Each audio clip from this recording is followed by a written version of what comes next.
Vasquez, and I'm the program analyst for the Community Health Initiative of Kern County. We're a program of Dignity Health, and we also provide services to individuals and families in Kern County to help them enroll into health insurance. We've been providing this service to the community for almost 20 years. Our services include enrollment assistance into programs such as Medi-Cal, Covered California, and Medicare, as well as food stamps, also known as the CalFresh program. Our program also offers education to help persons understand program eligibility rules, to know what their health insurance benefits are, and how to keep their coverage. We provide this information to help our community make better use of their health insurance coverage. We also provide post-enrollment support services such as follow-up on insurance applications until we obtain an outcome, order new cards from the health insurance program or health plan, make appointments with their doctor or any health provider, be it dentist, eye doctor, or behavioral health. We also help with scheduling transportation services to medical appointments and much more. Our clients also receive a reminder both by mail and phone, and are encouraged to return to us to help them complete their renewal for health insurance coverage. Additionally, we provide trainings to our partners in the community about topics involving health insurance, such as today's training. We do this to help get the most current information out to our community partners. We also convene the Outreach, Enrollment, Retention, Utilization Committee meetings once a month, and the Certified Enrollment Counselor quarterly meetings every 3 months. Our services are completely free, and our program relies on grants and funding from Dignity Health, Mercy, and Memorial Hospitals for support. One of the grants we received was for a Medicare pilot project from the California Coverage and Health Initiatives. And here to talk more about that is Marisol Guillen, our outreach specialist. Marisol? Good afternoon. Thank you, Rodrigo. Welcome, everyone. We're really excited to learn more about Medicare. We hope you really enjoy this training, and as Rodrigo mentioned, take this back to the clients that you're working with. So just to talk a little bit about our pilot, Medi pilot project, our program receives this grant so that we can work with the community and offer free services. The CHI program started a while back, and our program used to oversee the Healthy Kids local program back in the days of the Healthy Families. After the ACA was implemented, our program expanded to assist the community with Medi-Cal and Cover California, and now we've received this great opportunity to assist the community with Medicare. So a little bit about our role with this Medi pilot program is that we outreach to potential Medi beneficiaries and connect them with a health and life agent so that they can review their Medicare options and assist them with any enrollment that they need. Our team is also able to assist the senior population with the Medi-Cal enrollment assistance if they need to renew their health insurance, if they need anything related to Medi-Cal. Just like Rodrigo mentioned, all the case management, the post-enrollment services, we can help with that. And for us, it's really important to understand Medicare so that we are able to assist the community, especially the senior community. We've seen that it's sometimes a challenge to assist the Spanish-speaking community, because maybe out there they don't find the resources, even though there's Spanish resources. So we also work with community health workers for this project so that those trusted messengers can go out to the community and share the Medicare message as well. So that is a little bit about the background in regards to the Medi pilot project. We also included, as part of your Medicare binder, some of the resources. Those are our local resources here in Kern County, or our CHI flyers. Those are available in English and Spanish for you. Just wanted to share that with you.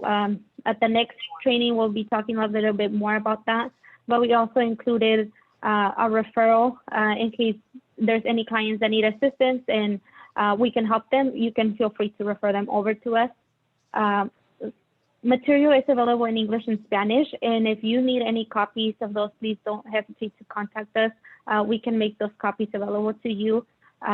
We've always offered those resources to our partners, so they're available to you. And a lot of the material that is presented to you in regards to like our outreach material is also shared at our outreach enrollment retention utilization committee and work together with other agencies. So this material is for you to utilize it if you see that it's a need for your community or the clients that you're working with. And now that I just shared a little bit about the Medi project, I'm gonna pass it over to Argelia Diaz, our program assistant. She will be sharing a little bit more reminders for this session. Hi, good afternoon, everybody. My name's Argelia, and I'll be passing over a few reminders during this session. Keep in mind, it is a 2-hour session, so feel free to take a break whenever you need to. Remember to please use your full name under your Zoom just account. That way that we could process the attendance for today. Please mute yourself upon entry. I believe everybody did a good job with that today. The session is recorded, and that's just for our purposes. We would like to share this information through our media outlets, so it will be posted. Also, if you have any questions, there will be opportunities at the end of each section to ask questions. Those questions can be submitted through chat, and Marisol and myself will be monitoring those questions. Once Peter, our presenter, will announce that, we'll go ahead and ask those questions then. And if at all possible, please turn on your video. We always like interaction from the participants and seeing you guys interact with, with the presenter. Just a few features on Zoom. I think you guys are all familiar with this, but this is your audio and video when it's on and off. To interact with the presenter, and if you're using a tablet or cell phone, there is an option where you could go and hit more, and then either raise your hand, use the chat, and of course use these emojis to interact with us. The same thing with a laptop or a computer, and those are the buttons where you would be able to do that as well. And I will turn it over now to Rodrigo. Unmute myself here. Thank you, Argelia. I do want to clarify something about the questions. You can type your questions throughout the presentation. We will be asking those questions at the end of each section. So if you have any questions when the topic is being talked about, you could type it into the chat, and Peter will respond to those at the end of the section. All right. So Peter Bauer is going to be our presenter today. He's the Senior Medicare Patrol and lead for the National Training Program through the Centers for Medicare and Medicaid Services, CMS. He has served for 23 years as the San Francisco lead for the NTP, and he's an avid Star Trek fan. So please welcome Peter Bauer. Thank you for being here today, Peter. Thank you. Okay, so thank you very much for that introduction. I have the Star Trek bridge here. It's one of the things that Zoom allows us to do, and so I decided to use this. A lot of seniors actually like it. They think it reminds them of Walter Cronkite and the newsrooms of the 60s. And I said, that's not a newsroom of the 60s. That's the bridge of the Enterprise. But it's they like it, so I use it. So what we're going to do today is kind of go through getting started with Medicare.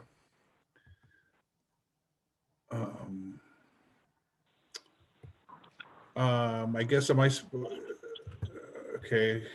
let me.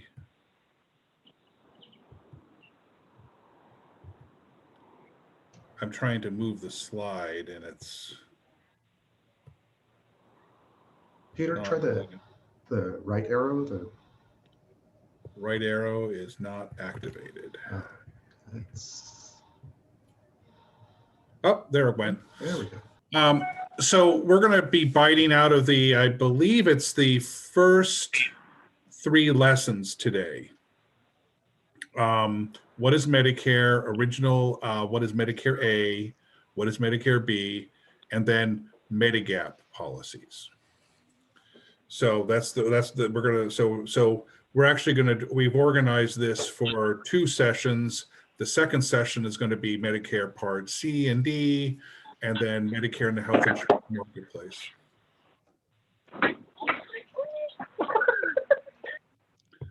Okay, I'm still not, okay, next slide. I'm not got, it doesn't look like I have power to,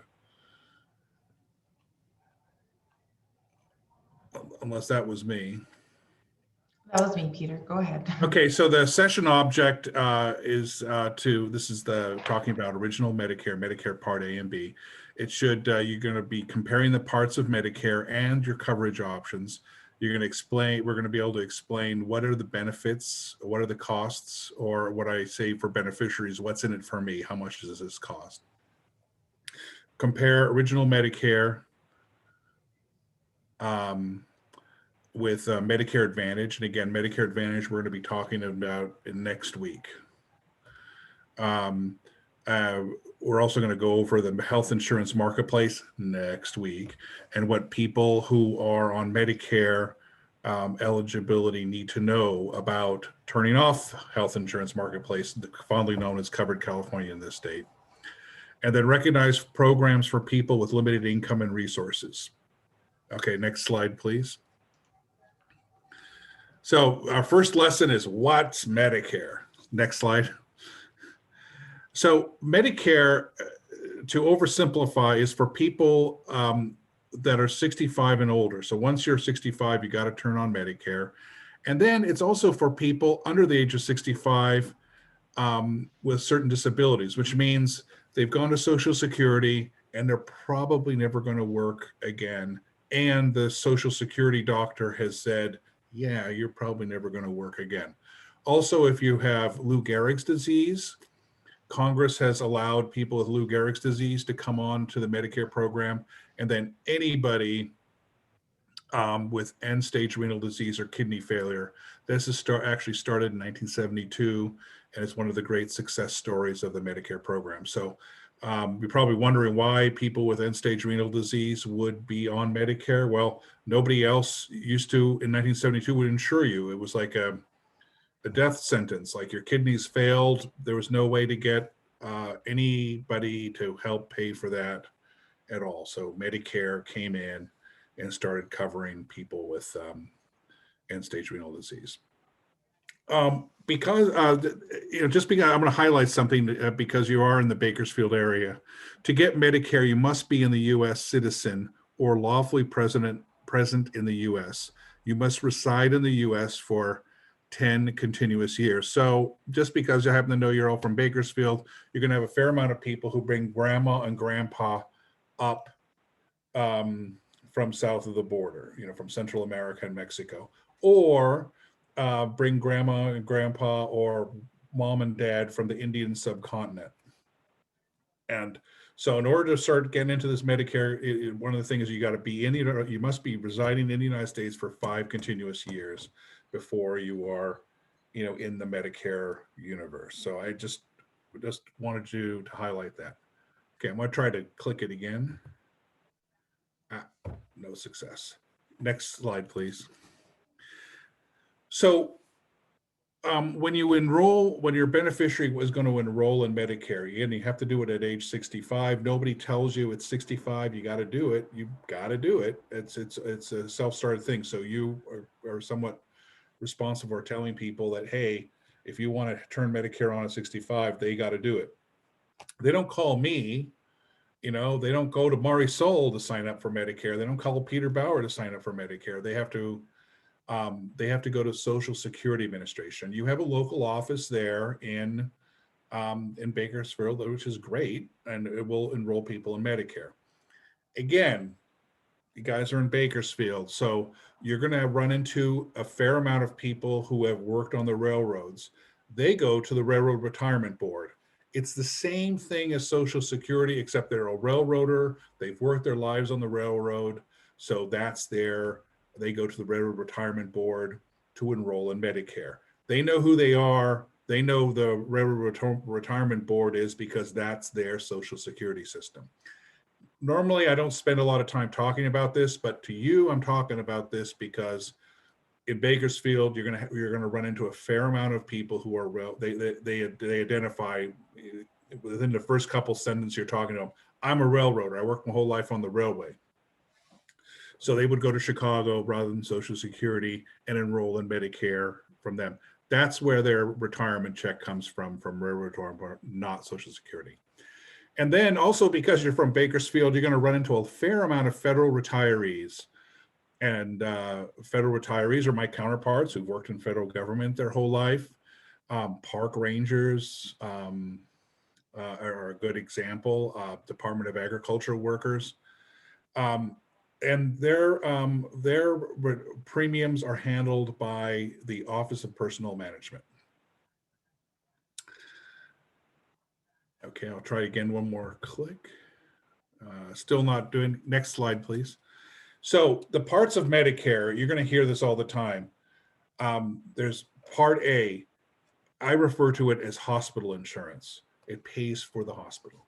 What Medicare Part B is medical insurance. It pays for your doctor's visits, your lab tests, and things like that.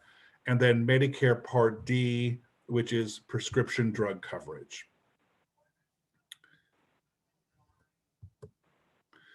Okay, so what are your Medicare options?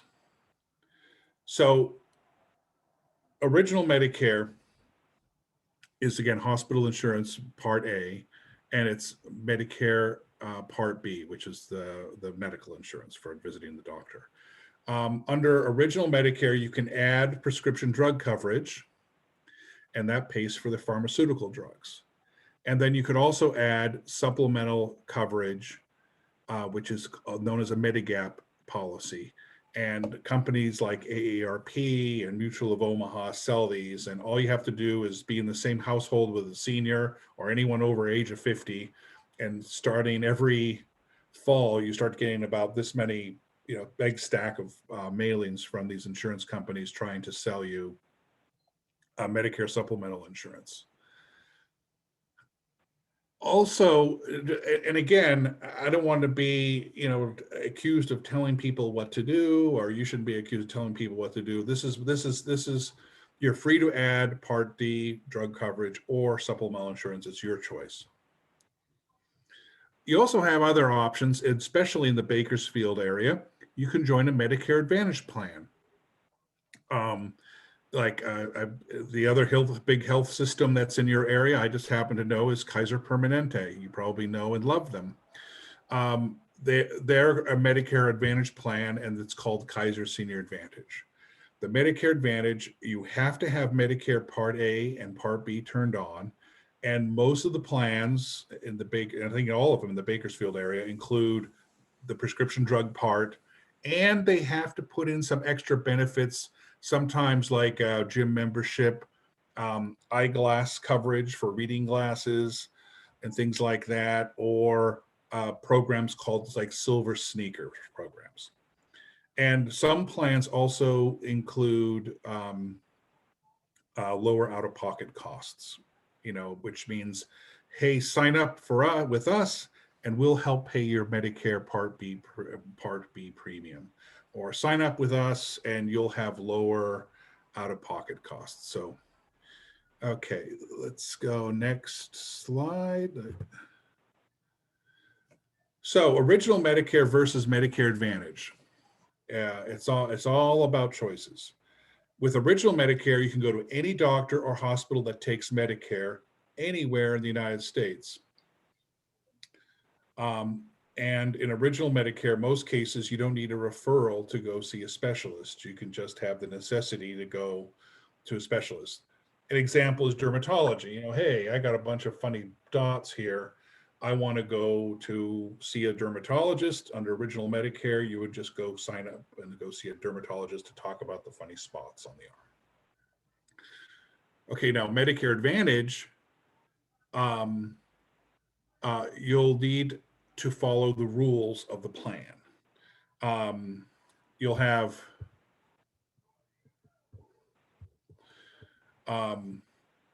you'll need to use the doctors and the provider network that are in plans network and the service area. So Medicare Advantage plan that was based in, let's say, Bakersfield or Kern County, it's got to be in the providers and it's got to be in the Kern County area.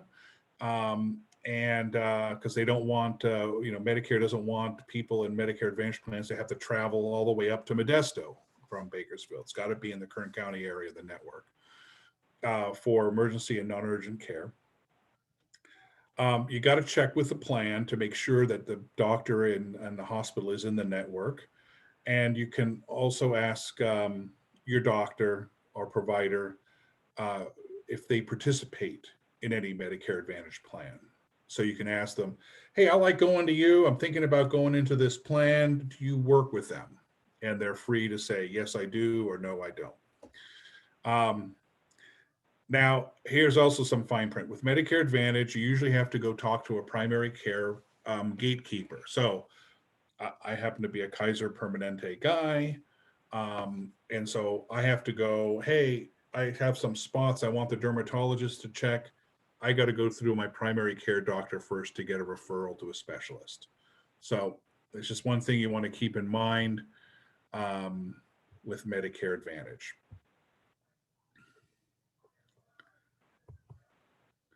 Okay, next slide.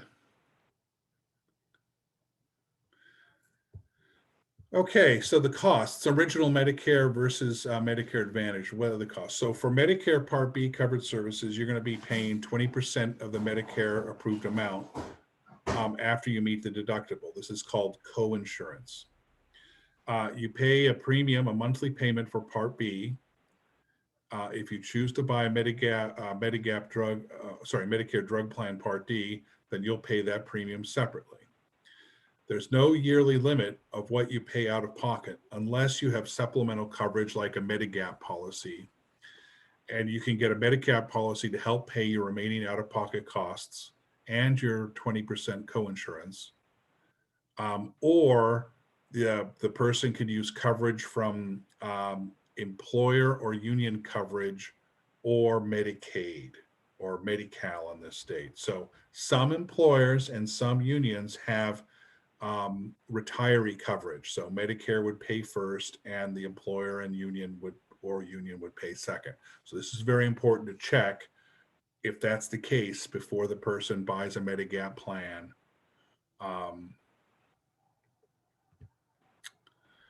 People who have Medicare and Medi-Cal are called dual eligible. We'll talk more about that in our second day of training. Medicare Advantage, your out-of-pockets are going to vary. Plans are going to have lower out-of-pocket costs for certain services, but again, you got to follow the rules and ask them what their costs are. You're going to have to pay the plan's premium every month in addition to your Part B premium. And all the plans in the Bakersfield area cover Medicare prescription drug coverage as part of the Medicare Advantage plan.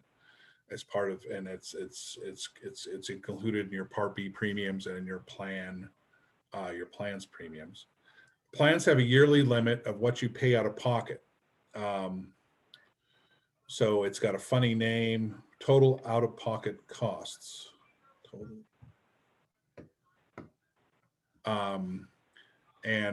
So there's a limit, and after you get to that limit, once you reach your plan's limit, you're going to pay nothing for your Part A and Part B covered services for the rest of the year.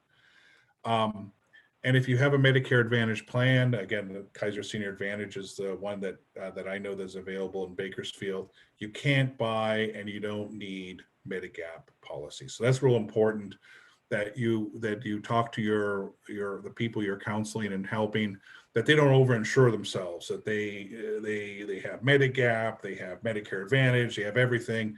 You just want one or the other. Next slide, please.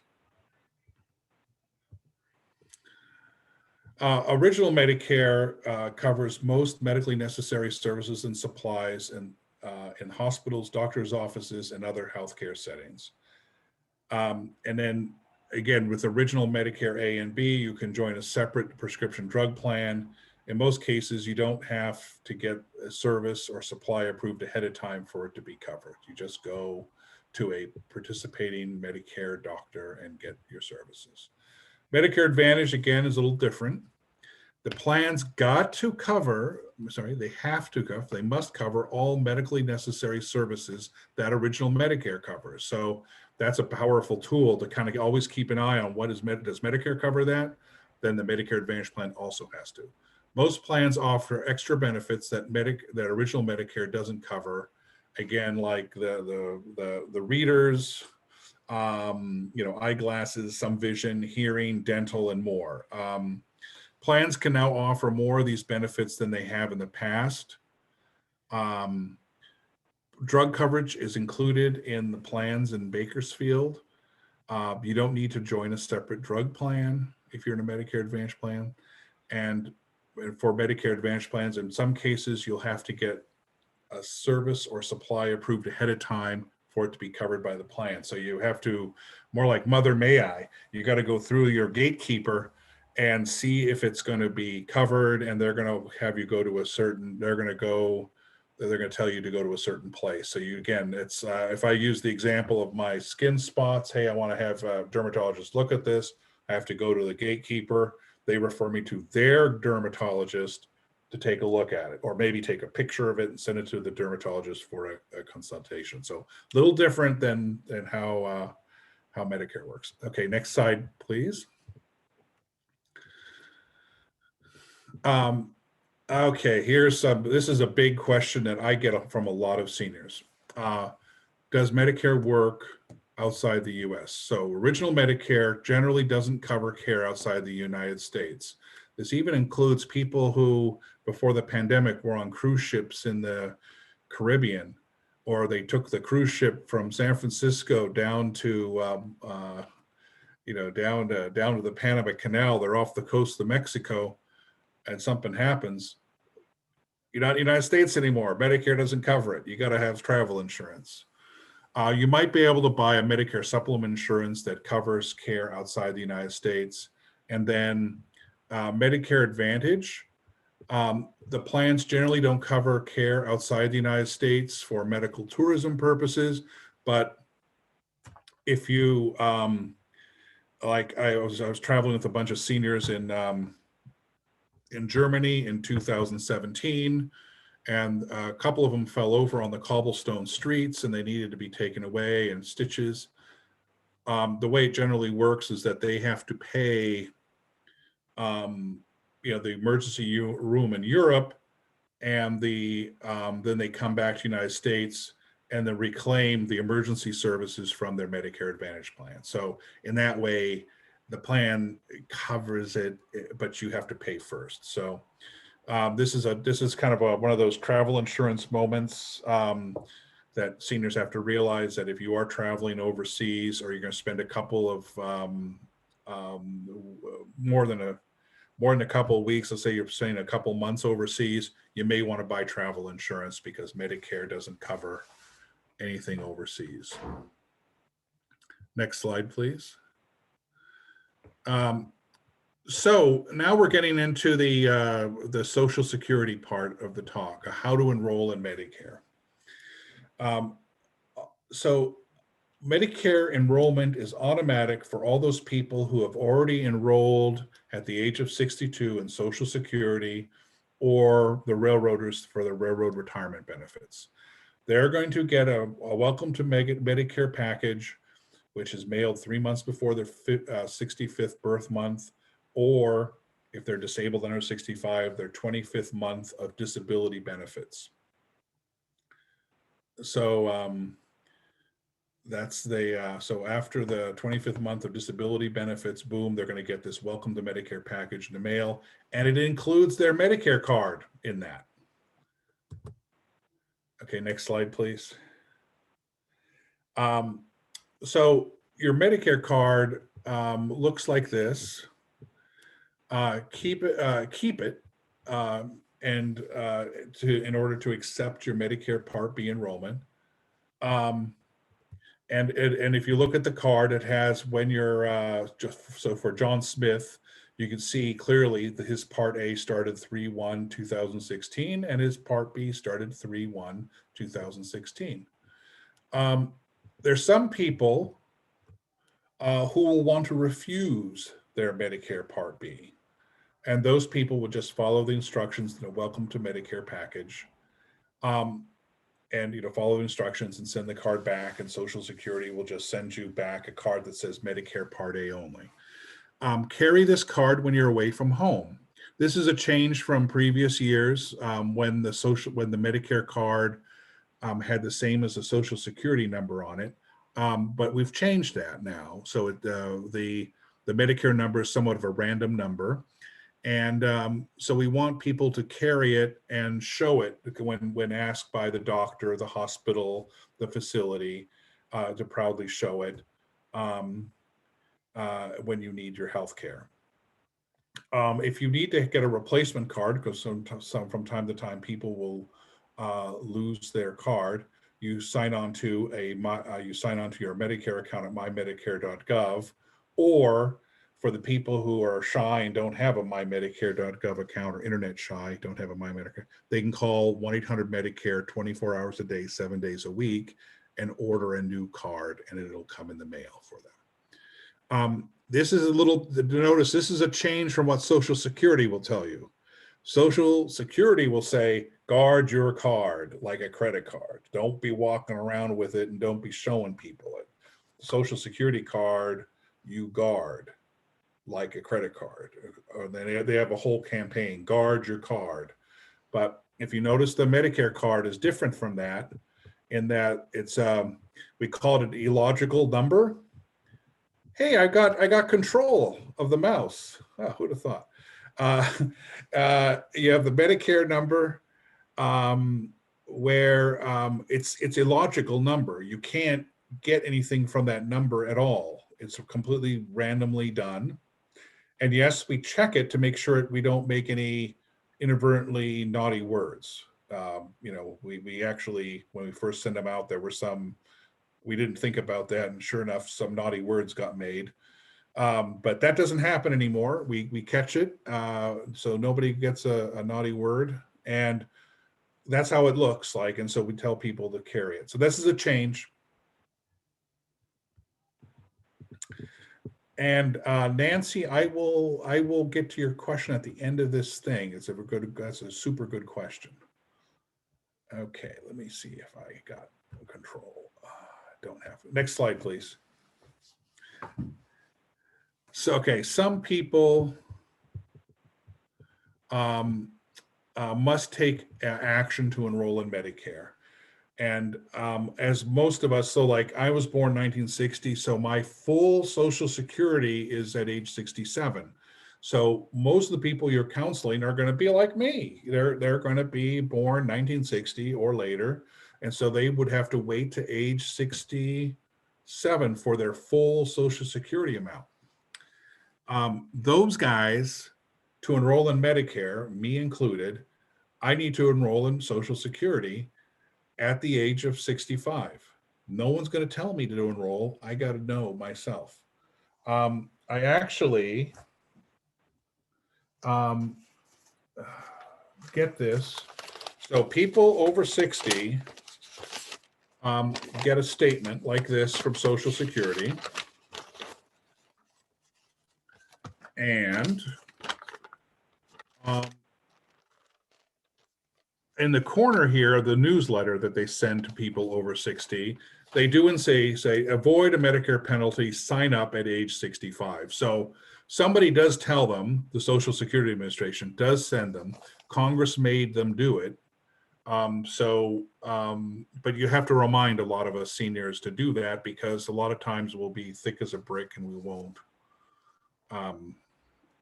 realize that, oh yeah, Social Security did say, but yeah, I got that last year and I didn't remember.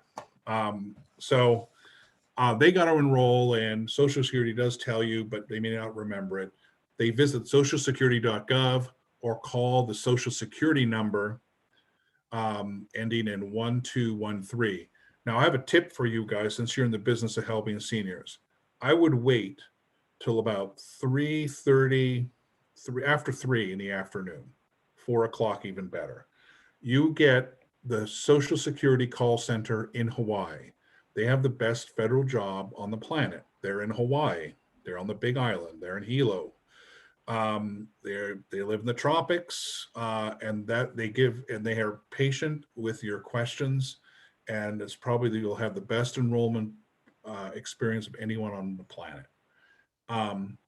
If you call Monday morning at 8 o'clock in the morning, you're going to get the New York call center. If you call on a Tuesday after a 3-day weekend at 8 in the morning, you're going to get the call center in New York, and they're going to be completely harried with all these people calling. So you'll be waiting a long time. You'll finally get a worker, and the worker will be completely stressed out after you'll be like phone call number 50 that they're dealing with. So I encourage you to use that trick. That's the trick I myself use for all my loved ones and myself. And whenever I need something from Social Security, I wait till about 3 in the afternoon. One of the benefits of living in Bakersfield is that you're able to take advantage of that call center. The call centers east of the Rockies are all shut down. All the people back in the East Coast can't call anymore, so you can go right straight to Hawaii. If the person's a railroader, they got to call the Railroad Retirement Board, which is in Chicago, and they kind of already know that, but I'm just letting you know so you're on the know. So remember I was telling you, note the full age for Social Security retirement benefit is still 65. Well, so the full age for Social Security is rising. So us guys born 1960 and later got to wait to age 67 to get our full Social Security amount. Medicare eligibility is still age 65 as of today. You know, I noticed the Biden administration was doing some proposals saying, hey, let's drop it down to 60. That would take an act of Congress. So, you know, more to come on that. But right now, this has been around since 1965. Medicare eligibility age is still 65. I saw another question come in, but I'll get to it after when we get to the break time here. Next slide, please.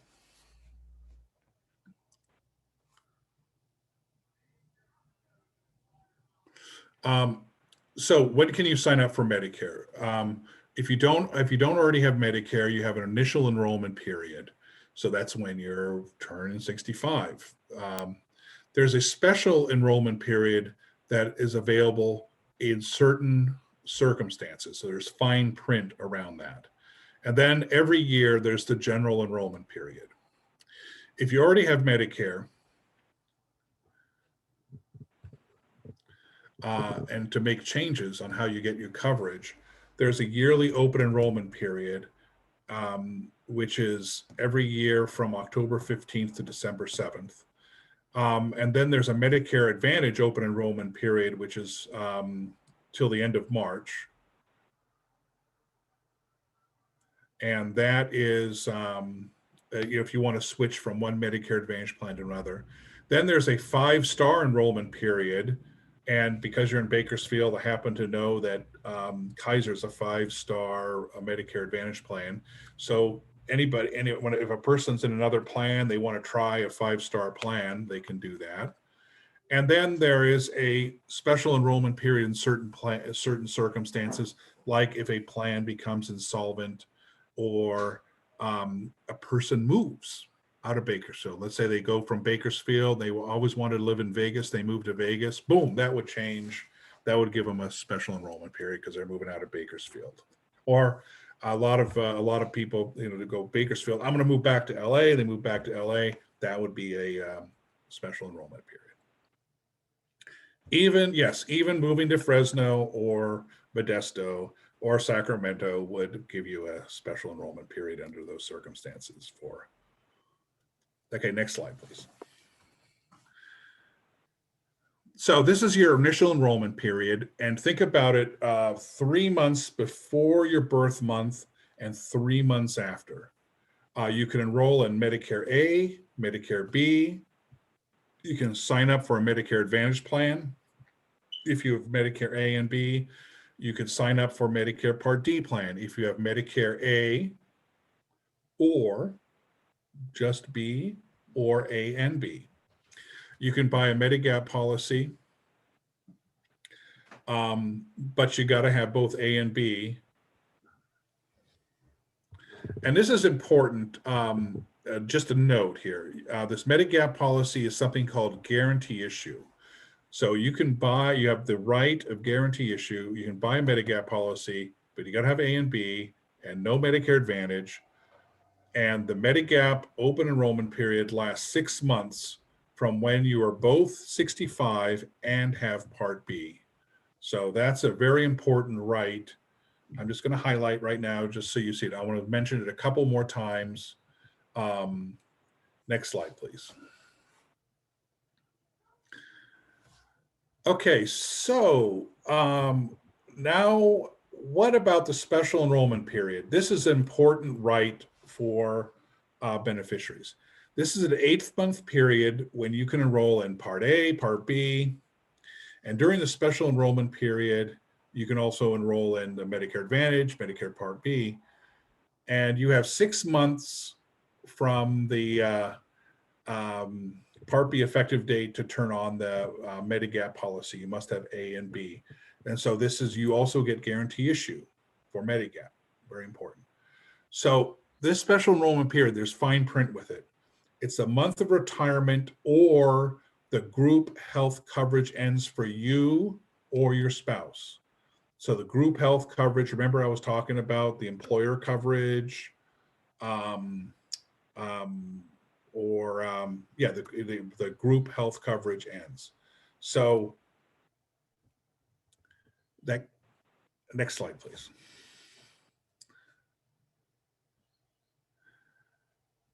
Okay, the general enrollment period, it goes every year. So it's a 3-month period each year in which you can enroll in Medicare A, B. You can sign up for Medicare Advantage. And you can sign up for Medicare Part D. There's some fine print around this Medicare, this general enrollment period. So let's say you enroll before December 31st, I'm sorry, March 31st of this year. So you enrolled during the general enrollment period. The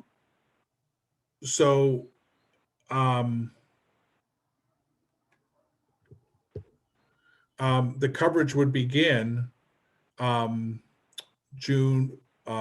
1st. And if you could have enrolled in Medicare at the age of 65 but didn't, let's say I've had a lot of friends who didn't do that. They moved down to Costa Rica, stayed down there for 10 years, came back at the age of 75. Then they started their general and Medicare enrollment, enrolled in Medicare. Coverage didn't start of July 1st. They did have an enrollment penalty, and it was 10% per year. They could have had Medicare and didn't, and that ended up being 100% penalty. So,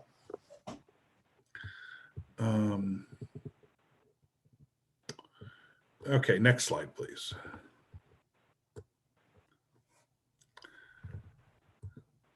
Okay, this is the yearly open enrollment for people with Medicare. And all you have to be is in the Medicare business and see all the amount of ads that are on TV around this time. Open up your mailbox, all the mailings coming from the insurance companies and health plans. It starts October 15th and ends December 7th. And the coverage for your new Medicare Advantage plan or Part D plan will start January of that year. This is a 7th-week period where each year you can enroll,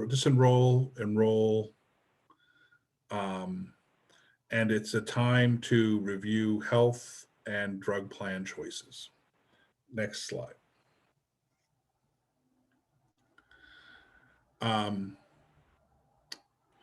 So the Medicare Advantage open enrollment period is a 3-month period each year in which you can switch your Medicare Advantage plan, and you want to go to another plan that's available in your county.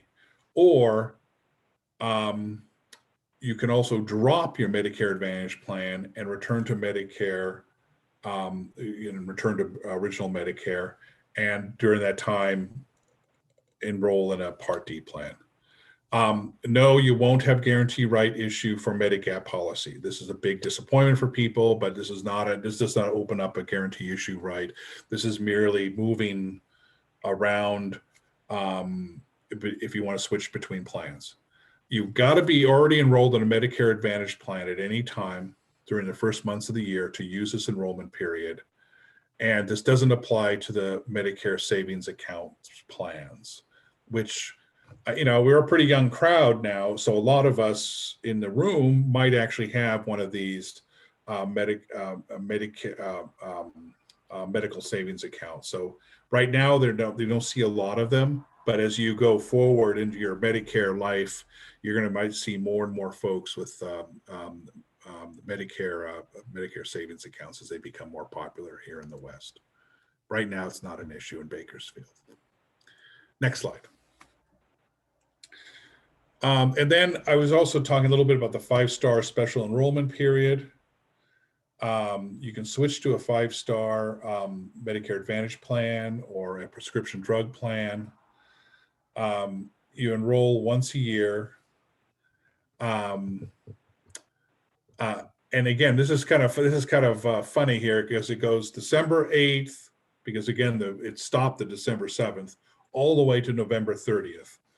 And the new plan starts first day of a month after you enrolled. The star ratings are given once each year, and they're assigned in October, but they're effective in January 1st. And you go to Medicare Plan Finder to see the star ratings. Okay, next slide. Okay, other special Medicare special enrollment periods. I already talked a little bit about you move out of the planned service area. So the guys who move up to Fresno or Modesto or Sacramento, they're out of the Medicare Advantage service area. So let's say they only have Part D and they move over to Vegas. Well, that's when you're moving out of state. So that's that would also give you a special enrollment period. If you have Medicaid and Medicare and qualify for low-income subsidy, once per calendar quarter, you can switch. You get a SEP to switch, and you can switch with the idea of getting to a plan that's more appropriate for your needs. If your plan leaves Medicare program or reduces its service area, so sometimes plans will move out of the county. I don't think you're in any danger of having that happen in Bakersfield, but like let's say a more rural county around you, they might do that. Like a plan might have moved into Visalia, was in Visalia, then they moved back. We're gonna retreat back into Bakersfield, leave Visalia alone. Those folks would get a SEP. That doesn't help you folks in Bakersfield though. You enter or leave a long-term care facility like a nursing home. You get, if you lose or have a change in your extra help or Medicaid status. That again, the overriding concept is getting you into an appropriate plan for you. So let's say you're on Medi-Cal, you're a Medicare, Medi-Cal person, and that went away, you were just a Medicare person, then you should be able to get into a plan that's more appropriate for your needs. You're sent a retroactive notice of Medicare entitlement. So there was a Bauer up with the Social Security Administration, and they said, oh, you weren't entitled, but oh, you actually are entitled. You're sent a retroactive notice of Medicare entitlement. This happens a lot more with the under 65 Medicare folks. Then that would allow you to get into a plan that's most appropriate for you. If you leave or lose employer or union coverage, that would allow you to get into an appropriate plan, give you a SEP. And then other exceptional circumstances, I always love that one. And because we don't like putting on a slide plan insolvencies or bankruptcies or state action. If a plan was found to doing not correct things, they can be suppressed and other things happen, and then the people can be granted again a chance to move in a more appropriate plan. Next slide, please. Okay, so we're going to do a quiz, and after the quiz, and I think the answer might already be on there, is we're going to open it up for questions. So I'm going to have to go back and see what the questions were. Or if someone could go back and read the questions to me, I'll attempt to answer them. Why is your initial enrollment period important? Well, okay, it looks like the answer is already up there, but you missed, it's all the above. You missed the enrollment deadlines and it could result in penalties. It's your first opportunity to enroll in Medicare, and when you enroll, impacts when your coverage begins. So it's all of the above. Why is it important, the initial enrollment period? Okay, next slide. Okay, so I will take some questions now before we go into session 2. It looks like we're right paced. I'm looking at the time here. It's 2:55. So can someone read me the questions, or? Yes, no, that's fine. I'll go ahead and read the questions on the second part, Marcel will take care of that. The first question that we have here is, in regards to opting out of Part B due to employer coverage, when is still required to enroll in Part A and avoid late enrollment penalty? Is this correct? Yeah, so there's a little fine print about that. So generally what I tell people is that why wouldn't you want to have Part A? So the people who don't want Part B are people who are still working, like me, or their wife is still working, and they're getting health insurance through their group employee plan, the large group employee plan. So they're saying, hey, but then you're wondering, well, why do they turn on A?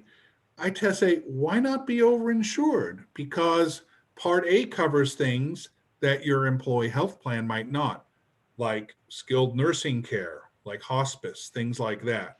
So you're turning on Part A, hospital insurance, and they only and my next hour will go into what's in it for you by turning on Part A. You've already earned Part A. You've worked for 10 years. Part A is free. You've earned it. So you'd be one of the few people on the planet who's overinsured. You would have insurance through your employer, and you would have hospital insurance. So what sometimes happens is, like, let's say something super bad happens and you're hospitalized, then it's time to release you, and your employee plan doesn't cover rehabilitation in a nursing home, but Medicare Part A does. So that at that point, you pull out your Medicare card, say, hey, I have a discharge planner, I happen to have Medicare Part A too. All of a sudden, it's a whole different discussion. Oh, you don't have to go home. You don't need to have home. Okay, yeah. So it gives you more options.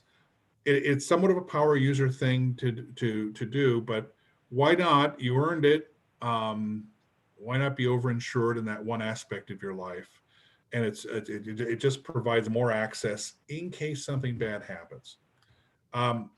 So a lot of people say, I don't need to do it. So for most of my friends, I do recommend take a look at it.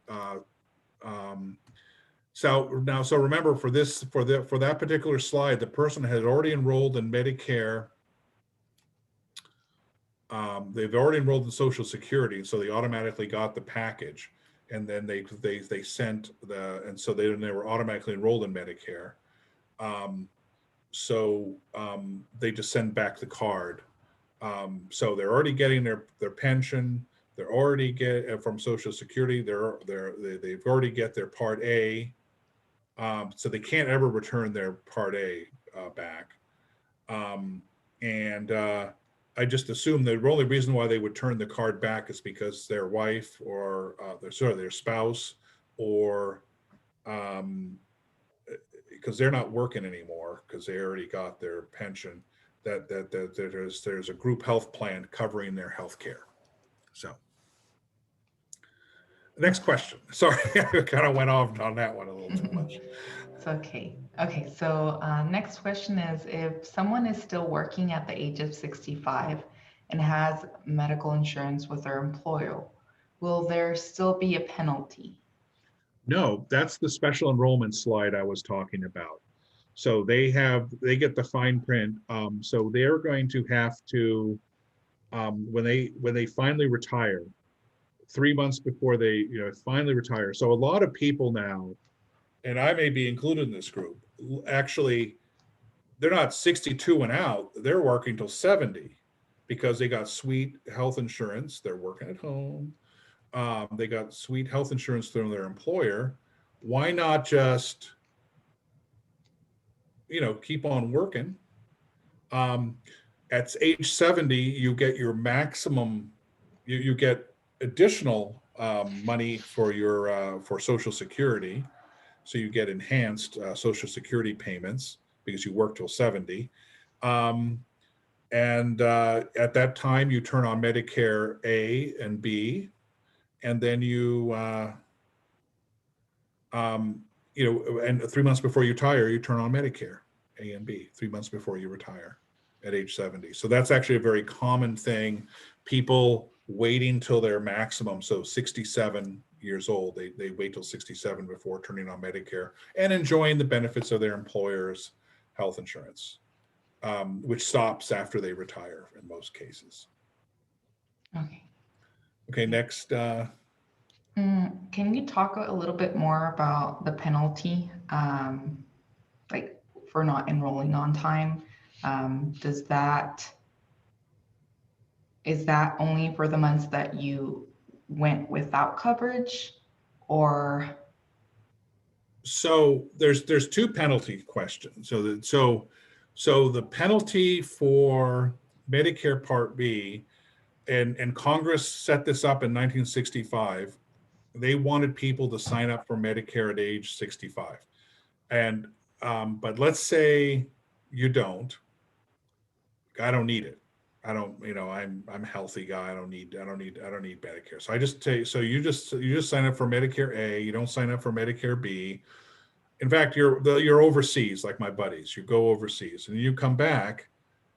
For each year you could have had Medicare but didn't, you get a 10% penalty. That's kind of the law of the land. It's just the way it is, because Congress, really, to make Medicare work, wanted people to turn on Medicare when they need, not when they needed it, but when, at age 65, when they became eligible. The only exception to this penalty is the special enrollment period. If you're actually working and covered by a group health plan.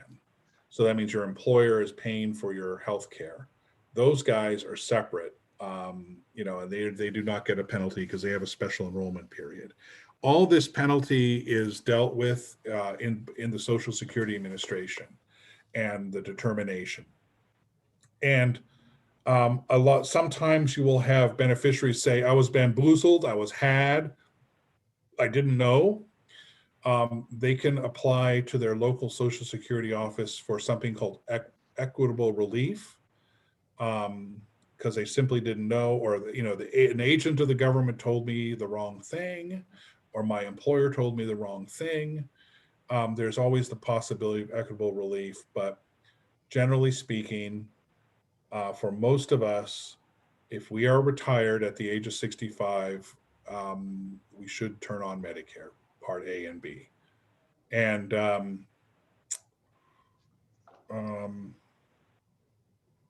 I'll leave it at that. Okay. Next. Okay, so we have. One thing I was going to say, Part D is different. Part D is by month, so it actually ends up being a 12% penalty per year. So it's like a yeah, so it ends up being a 12% penalty per year. So it's a little bit more than 10%. So for Part B, it's a penalty of 10% every For time. for every every- year you could have had Medicare and didn't get it. Part D is for every month. It's like 1% for every month. Okay. So it's 12. So it's 1% for every month. Is it kind of crazy, right? But for you let's say you said, I'm not a pill popper. I can't tell you. I've heard this so much since Medicare Part D. I'm not a pill popper. I don't take pills. I don't take medications. Yeah, I resemble that remark because I don't either. But then, they age. They get to 75, and so now it's it's just 12% per year because you could have had Medicare, but you didn't. Mm. And my aunt actually resembled that remark. She actually did that. Yeah, she actually did that. She actually got a penalty because she said, "I didn't think I needed it, Peter." I said, "How could you not need it?" But so keep an eye on those penalties. And I guess I would counsel you, don't battle your loved one or your beneficiaries that you're working with. Just explain to them it's your right. It's your right to turn it on.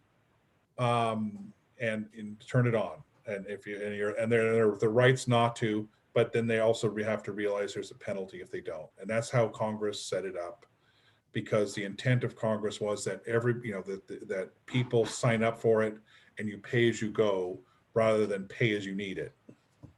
Thank you, Peter, for that clarification. Can I ask a question? Yeah. Hi, I'm Rose Hicks from the Greenfield Family Resource Center, and I just have a question to you, Peter. If somebody turned 65 and got A and B already, and they are still working and paying for their employer's insurance, can they turn off B once they are already started to pay for it? Yeah, so that's a little more complicated. But yes, they can. But to be careful in that is that if they may be a small employer. So if it's a small employer, less than 20 people, and you got a great many of those in Bakersfield, if it's a small employer, the small employer can say, "Hey, you're 65, turn on Medicare so we can get some relief." So not large employers, but small, less than 20 employees. So a lot of shops will have that type of insurance, small employers. I just had a client that was he wasn't sure. He just turned everything on and he didn't realize what he had, but we weren't sure. So now we know how to advise him. Thank you. Yeah, and so he would say, "Hey, I didn't know. My HR didn't tell me." Just doubly make sure with his insurance that is indeed working. That his healthcare works. Yeah. So. Okay, so I'm going to go ahead and continue to those questions that were mentioned in the chat. This is kind of like a little scenario. Hi, my parents are both 65. They started their Medicare and are paying the $149.50 each. However, my dad is still employed and his employee coverage through his job that he is paying for as well. Should he drop his employer insurance? I would, again, it's this kind of a coordination of benefits thing. I take a very good look at his insurance. What does it cover? It's usually he would have the right. It doesn't make sense to have. Say right now he's overinsured. If he's got good group health plan, group employee health plan. And so that's going to pay the claim first. Very little will go to Medicare. So he's paying this $149 for Medicare not to pay very much. So he might want to consider if he, turning Medicare A off. Sorry, not Medicare, Medicare B off. I'm kind of, and also I would look very carefully, does his employee group plan also cover his wife, your mom?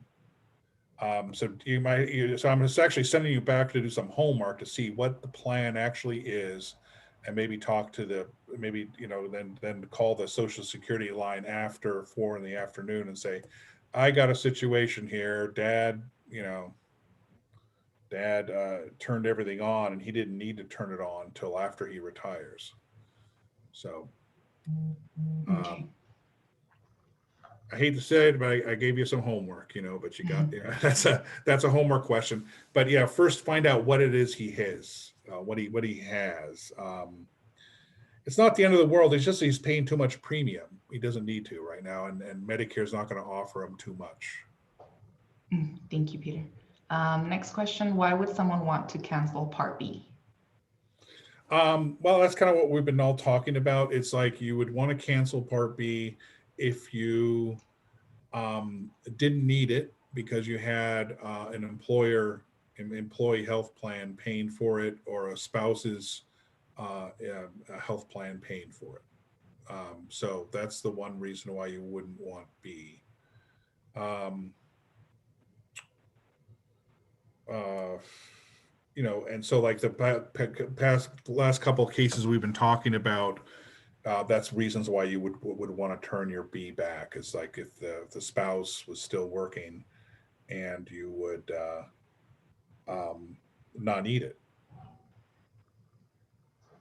Okay, Peter, I think we're. I guess the term would be to avoid overinsurance. And even though I say overinsurance is probably a good thing for hospital insurance, Medicare Part A, Medicare Part B is why would you want to pay the $140.50 every month for both of you when this other insurance is paying the claim and Medicare is really not participating in much. It's like you're overinsured. You don't need to be that insured. The one fine print I want to warn everybody with is to make sure that your loved ones aren't working with a small employer like a bakery, auto shops, paint shops. Those tend to be less than 20 employees, and then they can make you turn on Medicare because that way it gives it extends their insurance dollar. So it's the law made an exception for small employers. Okay, so one more, and it's kind of a clarification.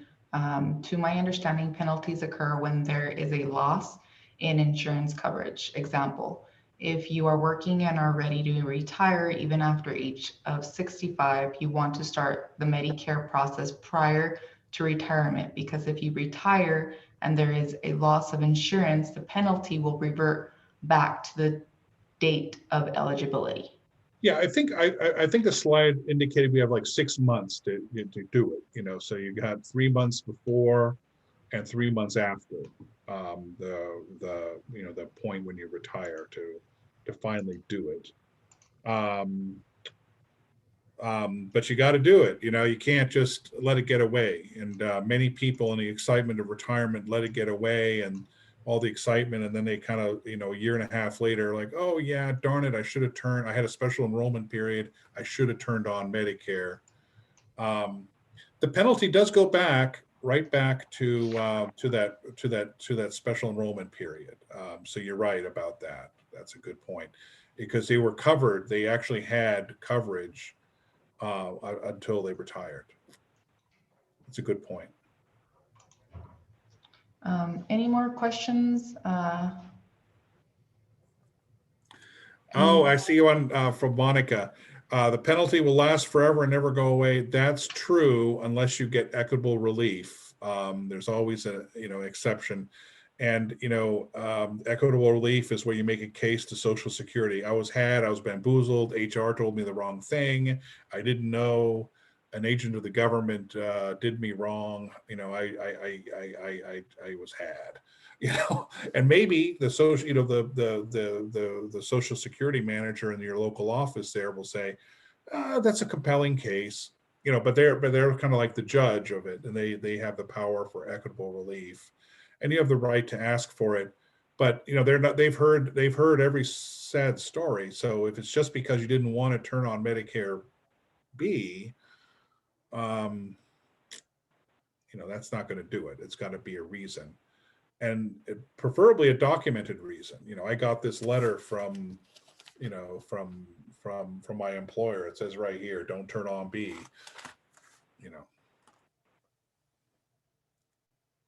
It's also going to be a little bit of a challenge to turn off B for those guys who have turned it on. The only reason why I say that is that the guys, I know the call center in Hawaii will say, are you sure you want to do that? Are you absolutely sure? And then you'll have to use correct words like, yes, I'm actually still working and I'm getting very little benefit from Medicare. So I know I'm giving you a lot of homework here with these cases, but well, we're at 3:13. Do you think we should jump into the next lesson? Yes, I think that those were all the questions I had. No more were asked at this point. Okay, so this lesson is like taking a drink out of a fire hydrant in that rather than drinking fountain, because it's really kind of goes through what is Medicare A and B, and this is the underpinning for all the understanding of the Medicare program. So in politics, we always talk about Medicare for all. Well, what do we mean by Medicare for all?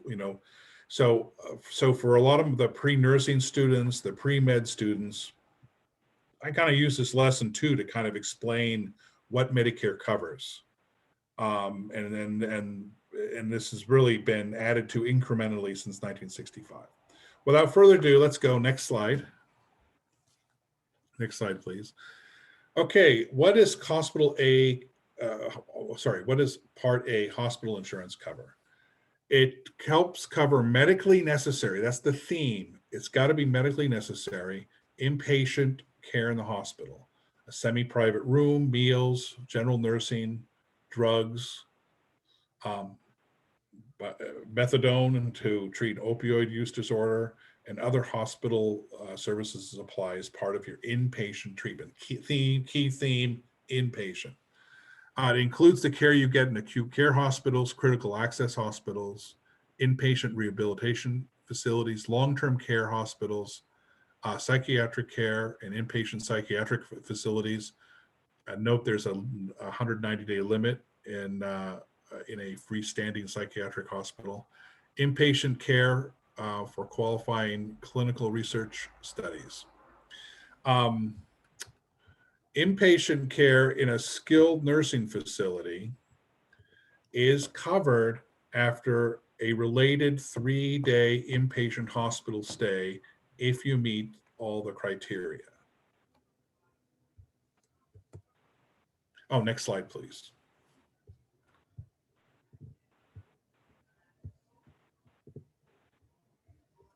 Okay, well, so the hospital insurance, or Part A, helps cover your blood as an inpatient, even though they're going to ask for, they're going to probably have you donate some of your own blood for a procedure. Hospice care, which is actually an underutilized benefit, which is comes into play at the end of life, the last 90 days of your life is a hospice care benefit. Home health care benefit is also covered under A. And inpatient care and religious non-medical health care institutions. I don't know if we have one in Bakersfield. Next slide, please. Most people aren't going to be having a premium for Part A because they've worked for 10 years or they pay their FICA taxes for 10 years. In Bakersfield, you may run into folks who have not paid FICA for 10 years, and you can pay a monthly premium to get Part A. So remember I was talking about the grandparents or parents that live in other countries that are brought into this country and have to live here 5 years before, applying for Medicare. A lot of folks in Bakersfield, you're going to see I should say a lot of folks, but some folks may fall into this category where they haven't ever worked in this country for 10 years, not paid their FICA taxes. So then they have the opportunity to enroll and pay for their Part A. They may have a penalty if you don't enroll when you're first you may have a penalty if you don't enroll when you're first eligible for Part A. If you're one of those folks who have to buy it, and your monthly premium may go up 10% per year, just like Medicare Part B. You'll have to pay the higher premium for twice the number of years you could have had Part A but didn't sign up. Again, this is one of the things that Congress did put in there because, again, this is a pay-as-you-go system, not pay-as-you-need-it type of system. And most insurance is like that. Next slide, please.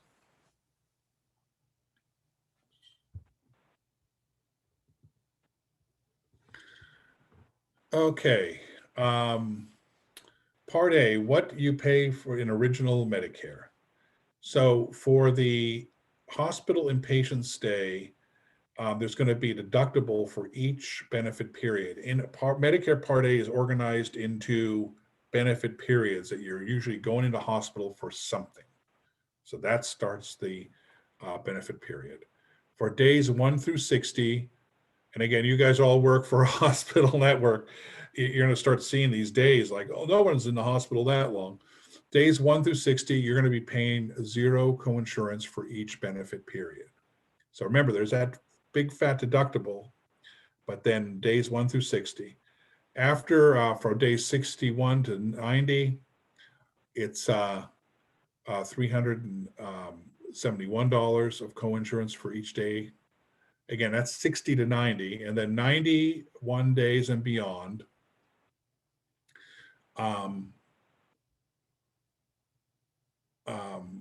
is $704. And this is called a lifetime reserve day for each day, 90 for each benefit period, up to 60 days over your lifetime. So you have an additional 60 days, but it's going to be $704.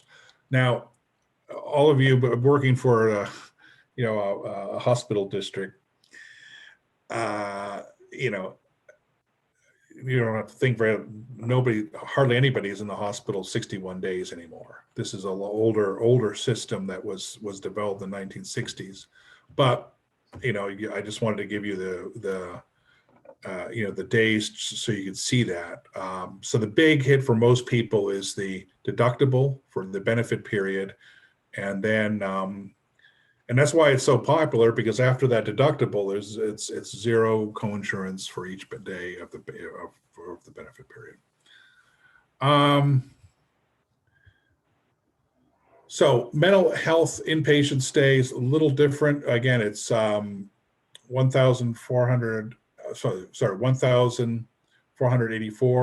deductible for the benefit period.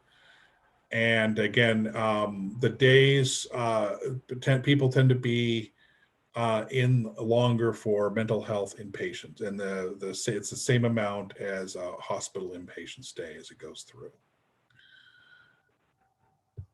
Okay, next slide.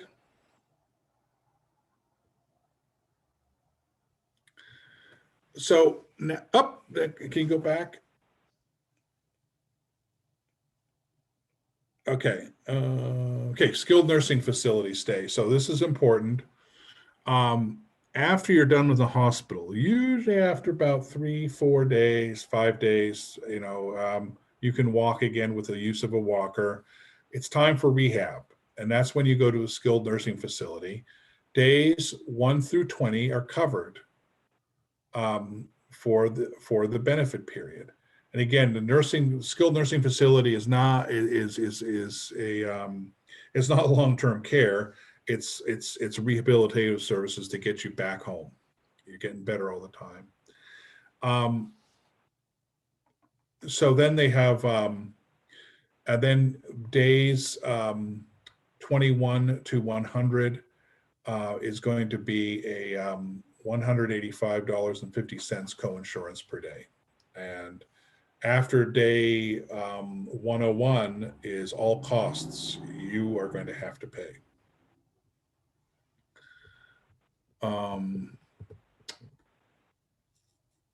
So for home health care,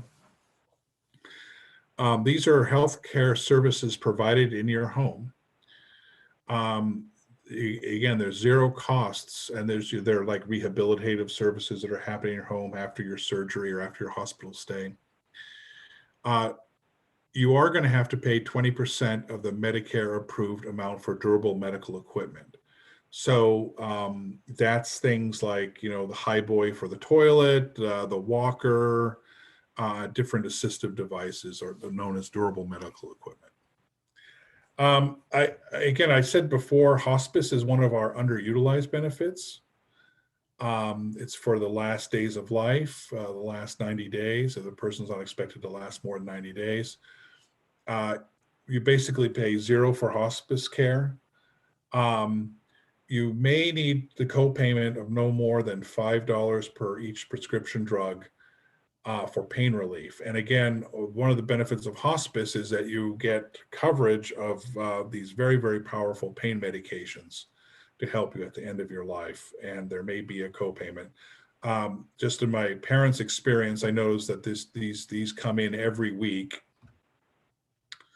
So they don't have you don't have a whole quarter, you don't have a whole 90 days worth of medications on the drug chest. It comes in weekly from the pharmacy. There's also respite care for the loved ones, for the family. You get to pay, but you may need to pay 5% of the Medicare approved amount for inpatient respite care in case you want your loved one to stay at a facility while you have some respite, have some rest.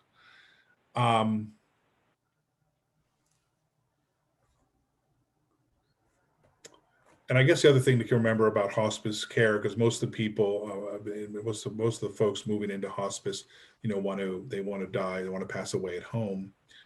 Medicare does not cover room and board when you get hospice care in your home or another facility that you may be living in, like a nursing home. Okay, next slide. The big concept in Medicare Part A is benefit periods. It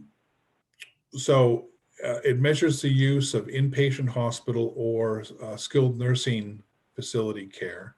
It begins the first day you get inpatient care in the hospital or skilled nursing facility, and then ends when you're not, it's like a negative, when you're not in the hospital or skilled nursing facility 60 days in a row. You're going to pay the Medicare Part A deductible for each benefit period. And there's no limit to the number of benefits periods you can have, except the frailty, our bodies are so are frail. There's only so many benefit periods you can have in a year. But in theory, there's no limit to the number of benefit periods if you have a great many issues.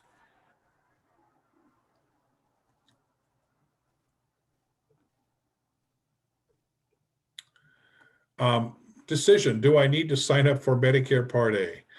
Consider it's free for most people.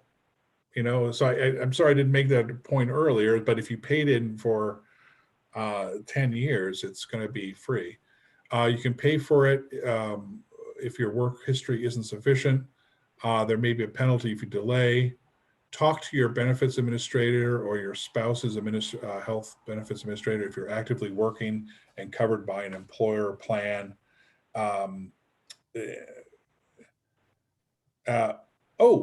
Here's one that's a real kind of important, and I make a big deal about it to employee groups. To avoid getting involved with the Internal Revenue Service tax penalties, stop contributions to your health savings accounts before Medicare starts. You want to put a little distance, and so maybe 3 months before, stop contributing to your health savings accounts when you turn on Medicare Part A. This is not my rule. This is IRS's rule. and their rules say that you cannot be contributing. If you do, you will get an IRS penalty, not a Medicare penalty, but an IRS penalty. Next slide, please. Okay, moving to Medicare Part B, also known fondly as Medicare medical insurance. It covers medically necessary doctor services, outpatient medical and surgical services and supplies, lab tests, durable medical equipment, like I talked before, walkers, wheelchairs, highboy toilets, diabetic testing equipment and supplies, preventive services like flu shots and yearly wellness visits. Even COVID shots got slipped in there. More than you need to know, but what medical necessary outpatient and occupational therapy, speech language pathology services, outpatient mental health services. Okay, next slide.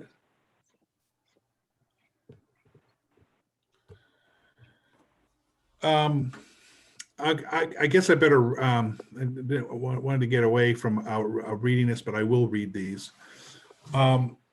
So Medicare Part B covers preventive services. Why this list is important and why I want to read it is not to wear you out, but to realize that because Medicare covers this, all Medicare Advantage plans have to cover this.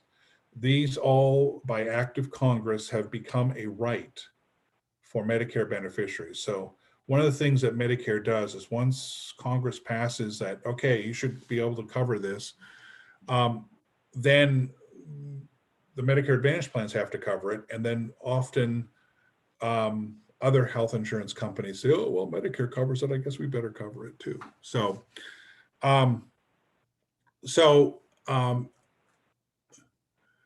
abnormal aortic aneurysm screening, alcohol misuse screening, bone mass measurement, breast cancer screening, cardiovascular disease screening, cervical and vaginal cancer screenings, colorectal cancer screenings, depression screening, diabetes screenings, diabetes self-management trainings, flu shots, glaucoma tests, hepatitis B shots, hepatitis B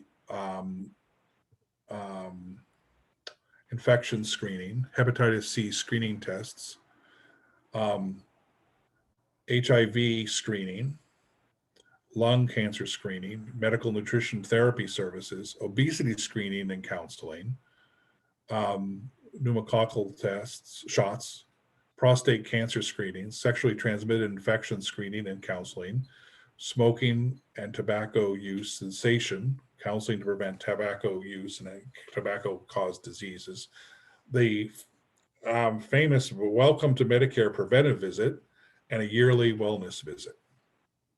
So, sorry about that.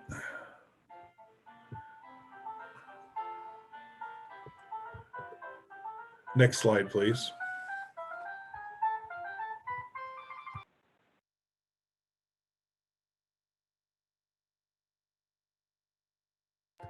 Sorry, my phone's going off, so I'm going to have to let it finish.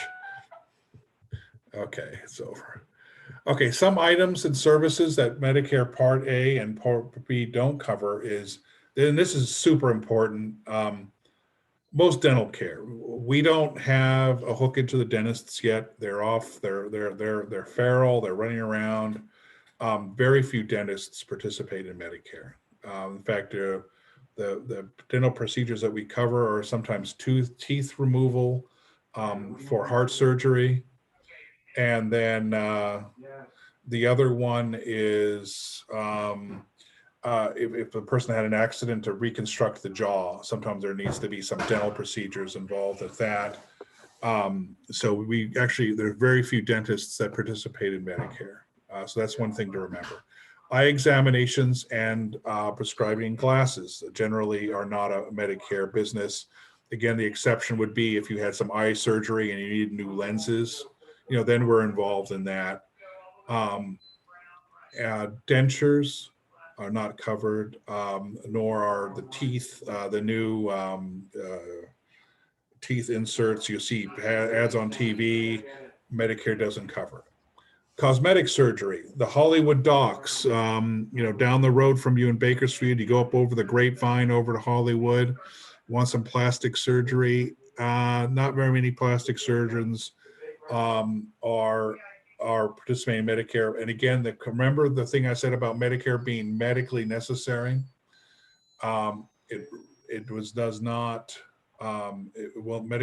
cover things that are not medically necessary. Therefore, I'm sorry I'm picking on them, but the Hollywood docs generally don't even participate in Medicare. Massage therapy. Massage therapy is great, but Medicare doesn't cover it. Routine physical exams, other than the preventive services, the Welcome to Medicare, and the yearly wellness visit, routine physical exams are not covered. Acupuncture and other types of acupuncture, like dry needling, for any other condition than chronic low back pain, is not covered by Medicare. Hearing aids and exams for fitting them, not covered by Medicare. Long-term care, custodial care, not covered under Medicare. The last one, concierge care, I'm going to have to mention, because in the Bakersfield area, you're going to start seeing these guys. They're called concierge medicine, retainer-based medicine, boutique medicine, platinum practice, or direct care. These are doctors. They can hang out a shingle. They can say things like, "You give me your retainer, I'll come visit you in the hospital." And so, I actually sent this in for an opinion to our attorneys to say, is this even legal? And it is illegal. It's a free country. These guys can, but they can only bill Medicare, medically necessary and Medicare allowable amounts. And they cannot bill us for the retainer. And the patient does it on their own free will if they want to pay for the retainer.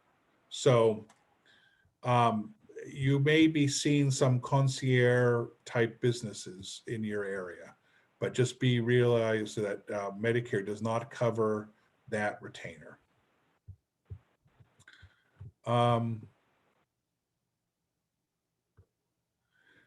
The other thing to remember, because you're in the business of also talking about Medi-Cal,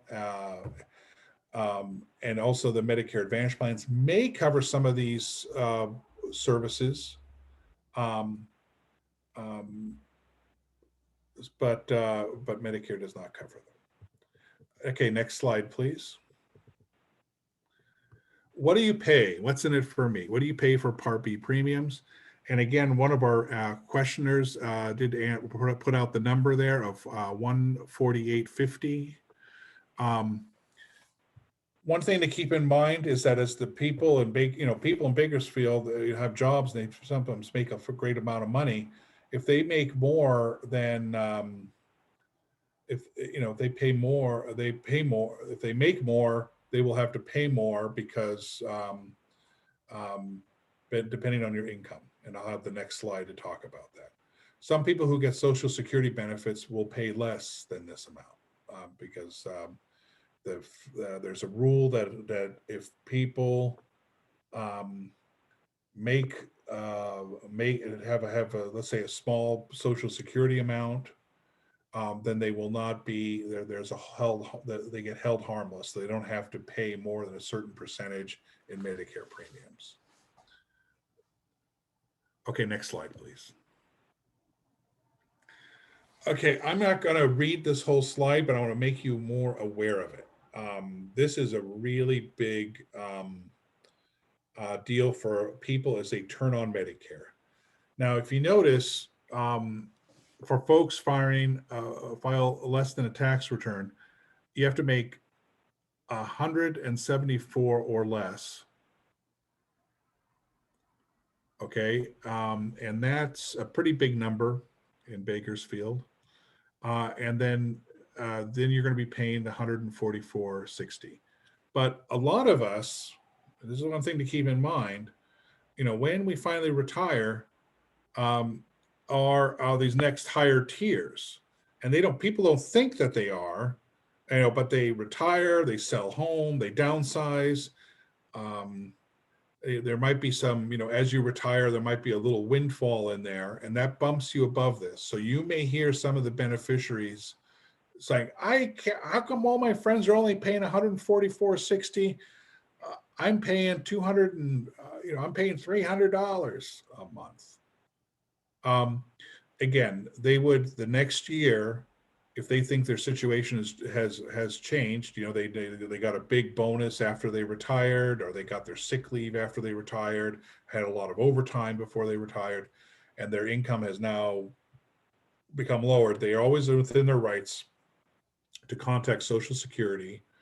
So I would call after 4 the next tax year and request a review, and see if you can pay less for your Part B. But that's something that the beneficiary has to do. And you'll know who they are because they're the one yelling at the Thanksgiving table. They're the ones saying, "I pay $300, my buddy only pays $144.60.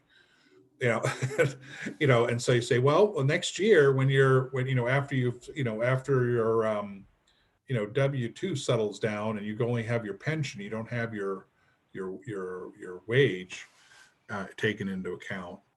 You can ask the Social Security Administration to recalculate. Next slide, please. This is called IRMA, Income Related Monthly Adjustment Amount. Okay, next slide. So, for Part B, when you enrolled in Part B, you're going to have a yearly deductible. So your first visit, you're going to have to pay a yearly deductible of $203. Then after that, everything is a 20% coinsurance for most covered services. All the preventive services that I read, zero copay for most of the preventive services, and that was by act of Congress to try to encourage people to take advantage of the preventive services. And there's also a 20% coinsurance for outpatient mental health services. And there's co-payments for hospital outpatient services. So if you go to a hospital for an outpatient procedure, get prepared for the 20% coinsurance under Part B. Next slide, please. Here's a whole slide to answer some of the questions we had. Most people pay a monthly premium. It's deducted straight from the Social Security or Railroad retirement benefits. The amount depends on income. Contact your benefits administrator to understand the impact of your employer plan in retirement. If you don't have any other coverage, declining Part B means you won't have full coverage. Sometimes you must have it. Next slide.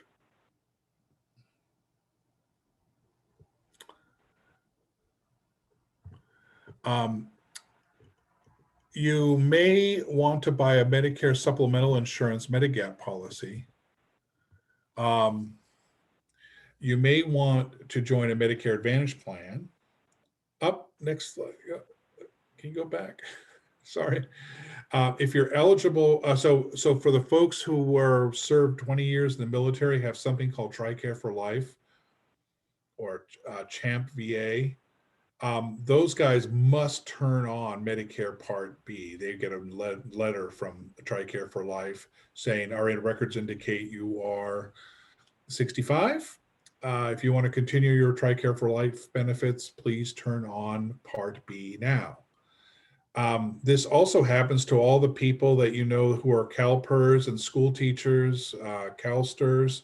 They also get a note from their retirement system. Our records indicate that you are 65, and if you want to continue your CalPERS, this is the county workers and city workers in Bakersfield, you must turn on Part B. If your employer requires you to have it, remember I was talking about the less than 20 employers, talk to your employer or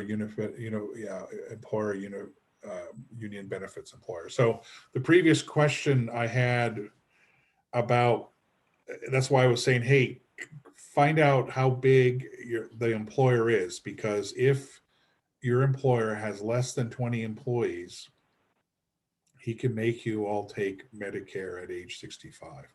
And that's really to kind of more strengthen the, so Medicare B would pay the claim first for the small employer, and then the employee plan would pay second. So you would have very little out-of-pocket costs. It would be a good thing, but large employers can't do that, only small employers. And a special note, VA benefits, because you have a lot of veterans I know you counsel with. VA benefits are separate from Medicare. With Veterans Administration benefits, you may choose not to enroll in Part B, but you'll pay a penalty if you don't sign up for Part B during your initial enrollment period and enroll later. The VA encourages people to sign up for B, but again, they're in their rights to do what they want to do. And many veterans go straight to the VA. I'm going to go to the VA, and I didn't do my research good. But do you guys have a VA facility in Bakersfield?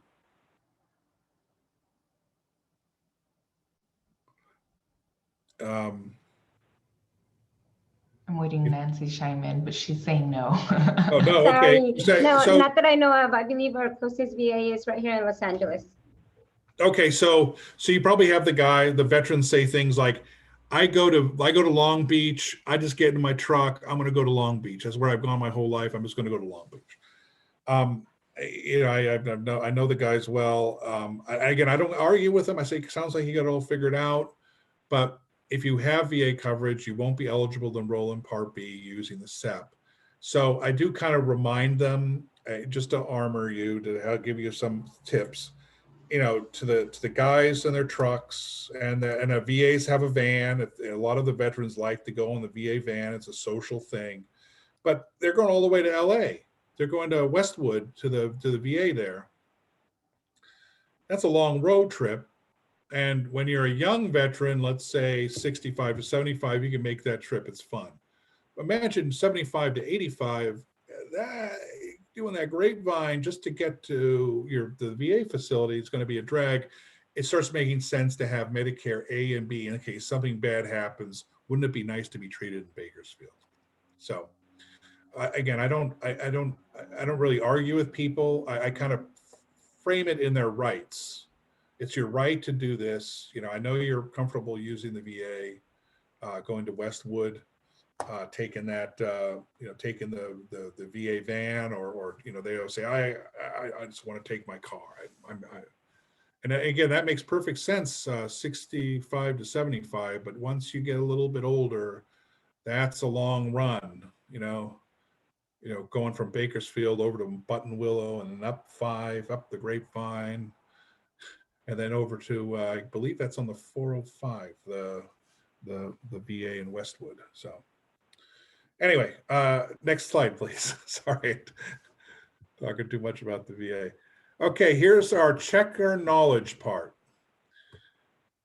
Part A helps all of the following when medically necessary and the requirements are met, except for, this is the trick question, except for, oh, there's the answer, diabetic testing supplies. So Part A helps pay for everything else, like inpatient hospital stay, inpatient skilled nursing facility stay, and hospice care. Diabetic testing supplies are paid for under Medicare Part B. Next. Okay, question 3. For Part B, in most cases, you pay, a monthly premium, a yearly deductible, and 20% coinsurance for most covered services. Oh, and there's the answer, all of the above. So let's be all above. Next slide, please.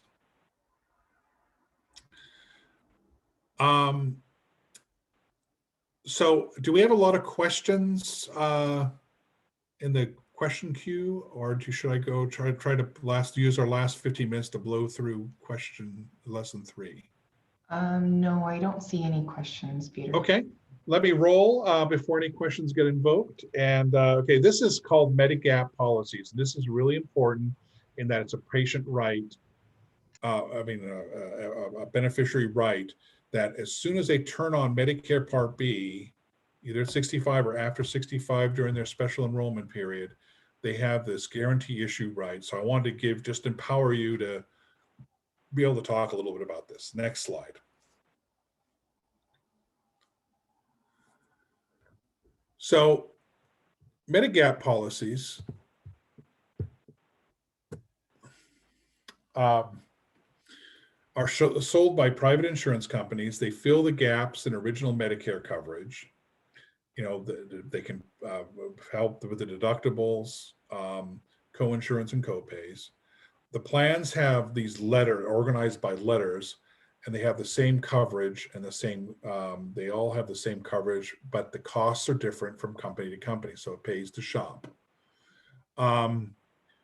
You've got to have Medicare A and B, and you could add Part D at your own convenience. Next slide, please. Okay, so this is the fine print on the, these are the type of the numbered plans that I was talking about.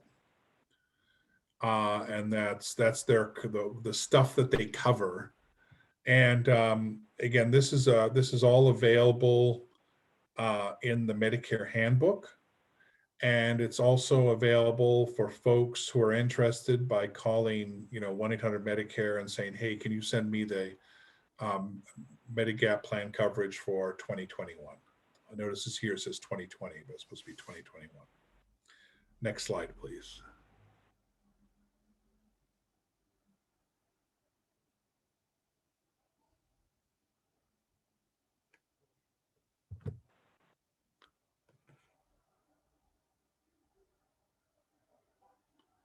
Does it not want to go? Okay. So the decision point, do I need a medigap policy? The things to consider, it only works with original Medicare. And do you have some other coverage, like from your employer? Does your employer have retiree coverage? If your employer has retiree coverage, you don't need Medigap. Can you afford your Medicare deductible and co-payments? Again, 20% of a lot is a lot. The deductible, that's a sting every year. But then compare that with what the Medigap premiums cost.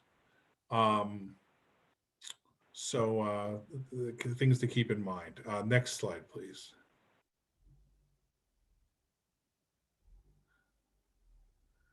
When's the best time to buy a Medigap policy? Again, during the Medigap open enrollment period begins the month you turn 65 and you enrolled in Part B. It lasts 6 months, and you have protections called guarantee issue. During your Medigap open enrollment periods, companies can't refuse to sell you a Medigap policy that they offer, and they can't make you wait for the coverage to start. And they can't charge you more because of a past present health problem. You can also buy a Medigap policy whenever a company agrees to sell you one. So you can always ask, so for, let's say the folk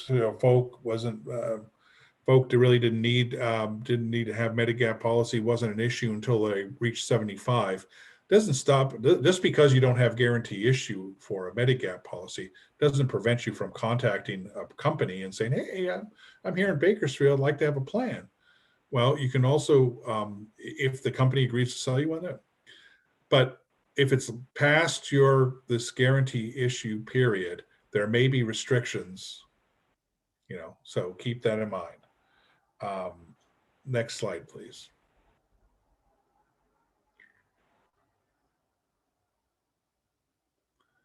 How to buy a Medigap policy. So you decide what kind of policy you'd want to have.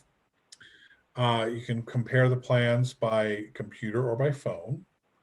And I would encourage you to visit the Medicare.gov site. By the way, Medicare.gov is the site for beneficiaries. and use the medigap comparison tool, or you can call 1-800-MEDICARE 24 hours a day, 7 days a week, and ask them the same questions, and they can walk you through. We're not going to sell you a plan at Medicare.gov or at the 1-800-MEDICARE number. You can find out which insurance companies sell medigap policies in Bakersfield in California. We also, also some medigap experts are your HICAP program in Bakersfield, and I can't remember their sponsored organization, but I know they're right there. They have an office right there. Yeah, Peter, this is Rodrigo. It's through our Aging and Adult Services Department. Yes. And they're experts in medigap. Again, they won't be able to tell you what to buy, but they can tell you these are the companies that sell and maybe help you in your decision-making process, but the choice will be the beneficiaries. They're controlled by, they have to follow the California Department of Insurance rules. And so if there's any complaints about them, you would have to complain to the California Department of Insurance. Generally, folks with end-stage renal disease under the age of 65 and disabled under 65 can't get a Medigap policy because their costs are higher and the companies, so they have to age in, become the age of 65, and then try to enroll. It doesn't stop the insurance companies from selling. You know, the insurance company could sell somebody people with ESRD or Lou Gehrig's disease or disabled folks under 65, but it's a choice of the company, and there's no guarantee issue with that. So again, call the insurance companies or shop around for the best plan, best prices you can afford.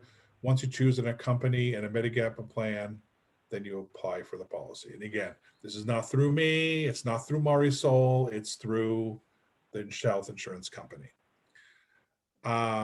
Okay, next slide, please. All Medigap policies help pay for prescription drug copayments. True or false? And